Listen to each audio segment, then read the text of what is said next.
ഷോൾഡറിൽ നിന്ന് ഒരു വേദന വന്ന് വേദന വന്നിട്ട് അത് നമ്മുടെ ഈ തള്ളവിരലിലേക്ക് ആ വേദന വല്ലാതെ വേദനിക്കും. കൈവിരലുകൾ ഒന്നും തന്നെ അനക്കാൻ പറ്റൂല, എല്ലാ വിരലുകളും ഇങ്ങനെ തളർച്ച ബാധിച്ച്.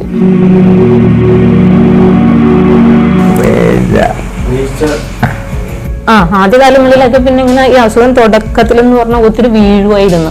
ഇപ്പൊ നമുക്ക് ഒരു കവിത അല്ലെങ്കിൽ ഒരു പാട്ട് പറഞ്ഞു തരണം എന്ന് വെച്ച് കഴിഞ്ഞാൽ ഒരുപാട് സമയം എടുക്കും. ഇങ്ങനെ ഒരു വാക്ക് തന്നെ പല ആവർത്തി നമ്മൾ ചോദിച്ച് എന്നാലേ എനിക്ക് പോലും ഇപ്പൊ മനസ്സിലാവുള്ളൂ.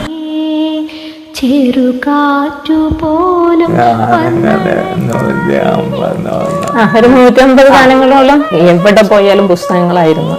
അങ്ങനെ ഒരുപാട് വായിക്കുമായിരുന്നു. ഒരു 40 വരിയുള്ള കവിതകളൊക്കെ ആണെങ്കിലും അതിങ്ങനെ മനസ്സിൽ കുറിച്ചിടും. അത് ഒരൊറ്റ വരി പോലും നമ്മൾക്ക് പറഞ്ഞത്. ഇത് ഉദയൻ ചേട്ടനും വത്സല ചേച്ചിയും. ഇവർക്കൊരു പ്രത്യേകതയുണ്ട്. ഉദയൻ ചേട്ടൻ കിടപ്പിലായിട്ട് ഏകദേശം 9 വർഷമായി. കിടപ്പിലായതിനു ശേഷമാണ് ചേട്ടൻ ഒരു കവിയായിരുന്നു വേണേ പറയാം. ചേട്ടൻ പറഞ്ഞു കൊടുക്കുന്ന ഓരോ വാക്കും ചേച്ചി എഴുതിയെടുത്തിട്ടാണ് അത് പിന്നീട് കവിതയായിട്ട് പുനർജനിക്കുന്നതും.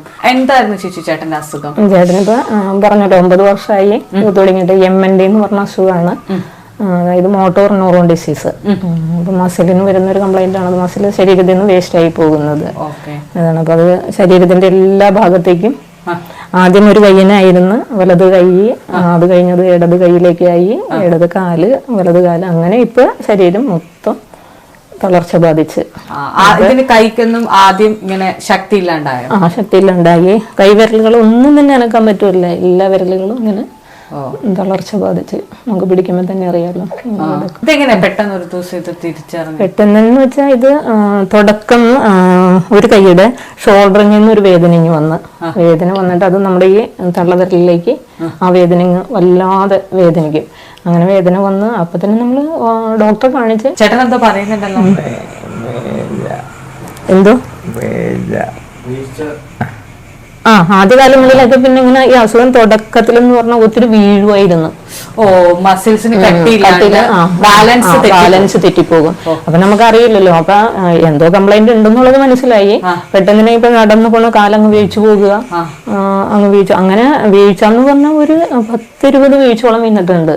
പക്ഷെ ആ വീഴ്ചകളൊന്നും വലിയ കാര്യമായില്ലെന്ന് മാത്രം. എന്നാൽ നമ്മൾ ഹോസ്പിറ്റലിലൊക്കെ പോകേണ്ടി വന്നിട്ടുണ്ട്.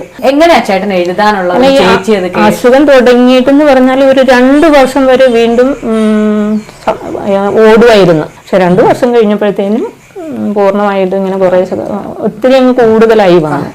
അങ്ങനെ എന്തോ